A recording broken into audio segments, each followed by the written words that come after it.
Joining us right now to explain this, Ann-Margaret.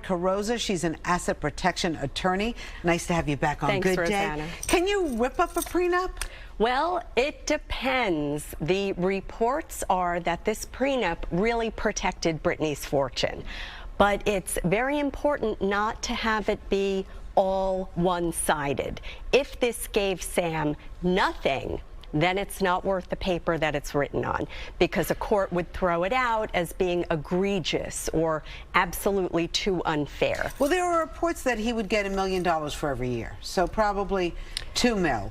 But, you know, now he's saying, well, or somebody's saying, that he's got pictures, compromising pictures of her, and that she beat him up.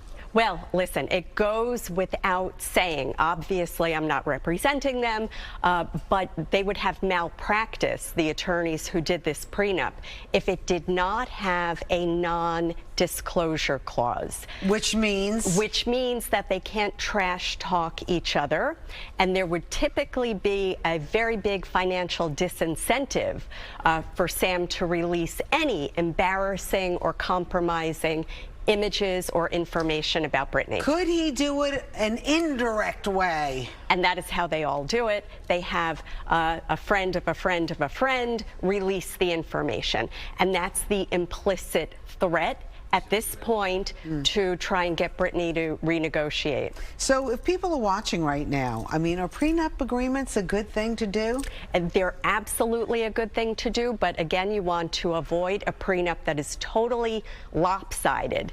Now, if you're about to get married to someone with no money and they say, oh, I'll just sign whatever you want, that is a disaster, because then it's not a good prenup.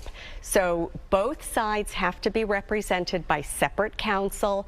There must be a disclosure of all of the assets, and it can't be right before the wedding. Why can't that happen? Why? That's too much pressure? It is deemed to be duress. So any contract can be voided under duress. If the invitations have already gone out and I'm asking you to sign a prenup, that's duress. And anybody, any Joe Schmo should have the NDA? Absolutely, because any Joe Schmo has embarrassing information and content. How did you know?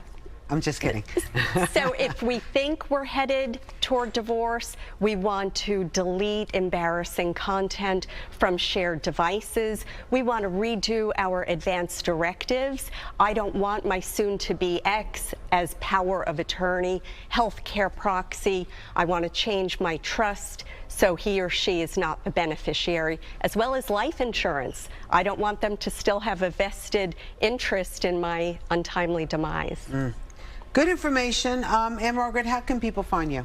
myelderlawadttorney.com. Beautiful. Thank you so much for the advice this morning. I hope everything works out with Brittany. Me too. I know.